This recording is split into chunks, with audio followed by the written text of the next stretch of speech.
आज 13 अगस्त को कासमाबाद तहसील में वो वकील जो जनता की लड़ाई लड़ते हैं, क्या समस्या है? क्योंकि 15 अगस्त को स्वतंत्रता दिवस मनाया जाना है, जगह जगह लोग झंडारोहण कर रहे हैं, रैलियाँ निकाल रहे हैं, लेकिन आखिरकार धरातल पर क्या समस्याएं चल रही हैं?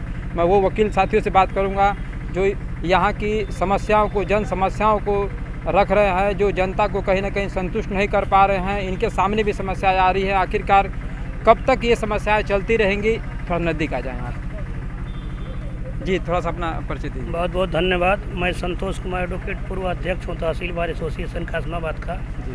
सबसे पहले तो समस्याएं बहुत है, लेकिन 499 गांव की कासमाबाद नवसर्जित तहसील है। और ऐसे आ जाए, मतलब पीछे से ना जाए, थोड़ा सा पैसे यहाँ जाए। इस तहसील में तहसीलदार पद इस समय रिक्त है और वैकेंसी आई है। अभी एसआई की वैकेंसी आई है, उत्तर प्रदेश दरोगा की, उत्तर प्रदेश पुलिस की वैकेंसी आई है और टीचर की वैकेंसी आई है। 2018 में आई थी टीजीटी पीजीटी की। और तमाम जो है 499 गांव की जो युवा साथी आसार लगाए थे कि वैकेंसी आएगी, और सारे वैकेंसियों में शासनादेश हो गया है कि नई जात प्रमाण पत्र और निवास प्रमाण पत्र दाखिल करेंगे अभ्यर्थी आवेदक। तो सारे लड़के परेशान हैं। यहाँ तहसीलदार पद पर कोई है ही नहीं, ना किसी को चार्ज दिए हैं। तो हमारी शासन से और जिला अधिकारी महोदय गाजीपुर से यह मांग है और निवेदन है कि संभव हो तो आ जाइए, या तो किसी को चार्ज दे दें या तो तहसीलदार की यहाँ नियुक्ति करा दें, ताकि जो नौजवानों की एक अंदर जो उल्लास है कि हम लोग भर लेंगे और कामयाब हो जाएंगे। तो जात प्रमाण पत्र के बिना और कागज पत्र के बिना छात्रों का हित हो जाएगा, और कुछ नहीं तो क्या बोलते हैं, ओवरेज हो जाएंगे अगर कागज नहीं रहेगा तो। और कोई अधिकारी मानेगा नहीं, बहाना एफिडेविट और शपथ पत्र कुछ नहीं मानेंगे। तो हमारी मांग है 499 गांव की नौजवानों की उज्ज्वल भविष्य को देखते हुए कि कम से कम यहाँ तहसीलदार किसी को नियुक्त किया जाए, अन्यथा विषम परिस्थिति में तहसीलदार का चार्ज किसी को दिया जाए कि बच्चों का जो आवेदन कर रहे हैं जात और निवास आय प्रमाण पत्र, निवास के तो जिलाधिकारी महोदय हैं, लेकिन जात और आय तहसीलदार स्तर का होता है। इसको तत्काल प्रभाव से जिलाधिकारी महोदय यहाँ तैनात करें। अतः जी, आज 13 अगस्त को कितने आप लोग उत्साहित हैं, खुश हैं, और क्या जन समस्या हैं जिसे लेकर आप अपनी बात रखना चाह रहे हैं? तहसील में तमाम जन समस्याएँ हैं। अभी थोड़ा सा आप कैमरा उधर करके देखिए, तमाम पानी लगा हुआ है। तब तहसील कैंपस में अधिवक्ताओं के जो चैम्बर बने हुए हैं वहाँ तमाम गंदगियाँ हैं, मच्छर लग रहा है, मच्छर काट रहे हैं, इससे बीमारियाँ फैलेंगी। तो सरकारी जितने कर्मचारी हैं, चाहे हमारे ज़िले के जिलाधिकारी हों, चाहे एसडीएम साहब हों, नायब साहब हों, सबसे मैं अनुरोध करूंगा कि कम से कम तहसील की व्यवस्था सुचारू रूप से चले। यहाँ जो कमियां हैं उस कमियों को दूर किया जाए। जी, तहसील में जो कार्यशैली है, जो काम काज है, इससे आप लोग कितने खुश रहते हैं?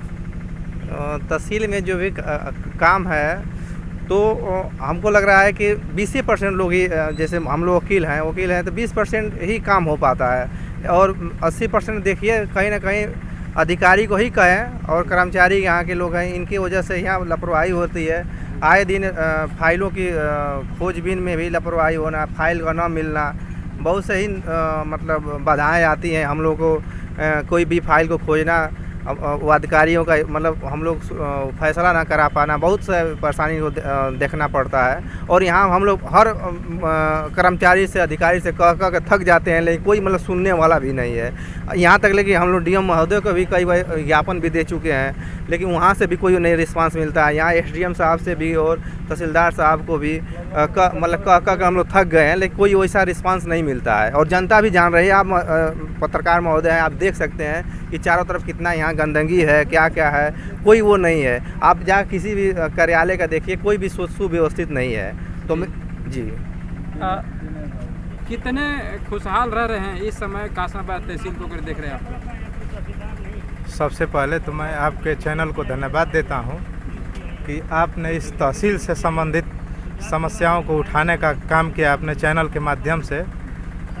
एक तरह से देखा जाए तो सबसे पहले पूर्व अध्यक्ष जी संतोष जी ने बताया है कि जाति, निवास और आय, ये तो सबसे प्रमुख विषय है। अगर यह समस्या दूर नहीं होती है तो कहीं ना कहीं 499 गांव के बच्चों का भविष्य अंधकार में जा रहा है और समय भी कम है। जैसे एसआई यूपीएसआई का आ गया है नोटिफिकेशन, अगर समय से आए जाति और निवास जारी नहीं होगा तो जटिल समस्याएं हैं, उन बच्चों का भविष्य कहीं ना कहीं अंधकार में जाएगा। दूसरा विषय ये है कि जितने भी चेंबर हैं, अधिवक्ता चेंबर जितने भी हैं, मात्र बस चेंबर के जगह पर सुरक्षित हैं, अन्यथा बारिश ज्यों चालू हो रहा है तो कीचड़ पानी चेंबर के आगे लग जा रहा है, जिससे हम लोगों को ऑफिस में आने जाने में काफ़ी कठिनाइयाँ उठाना पड़ता है। नीचे का जूता या चप्पल जो भी लोग पहनते हैं वो खराब हो जाता है, ऑफिस स्तर तक जाने में काफ़ी जटिलता होती है। तीसरा विषय ये है कि हम लोग जाते हैं ऑफिस में, तो ऑफिस में जाते हैं तो काफ़ी देर तक ऑफिस के बाहर उप जिलाधिकारी महोदय हैं या तहसीलदार महोदय हों, इंतज़ार करना पड़ता है। तो ये तमाम समस्याएं हैं जो कि हम लोग झेल रहे हैं, तो इस पर विचार होना चाहिए और इसमें सुधार लाना चाहिए। बहुत बहुत धन्यवाद आपको। स्वतंत्रता दिवस 15 अगस्त के अवसर पर क्या कुछ आप लोग इस तहसील के माध्यम से क्या कुछ करेंगे? हर साल की बात इस साल भी हम लोग 15 अगस्त जो है धूमधाम से मनाएंगे। झंडा फहराया जाता है, हम लोग चढ़ बढ़ कर हिस्सा लेते हैं। देश 1947 को आज़ाद हुआ था, 15 अगस्त 1947 को आज़ाद हुआ था।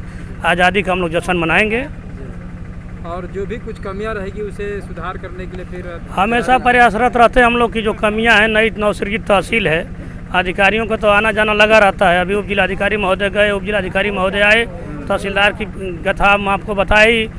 माननीय एक थी तहसीलदार साहब जया सिंह चली गई, उसके बाद एक आई मीना गौड़ जी, वो भी इसी थी अस्थायी। तो तहसीलदार न्यायालय रिक्त है और तहसीलदार पद बहुत बड़ा है।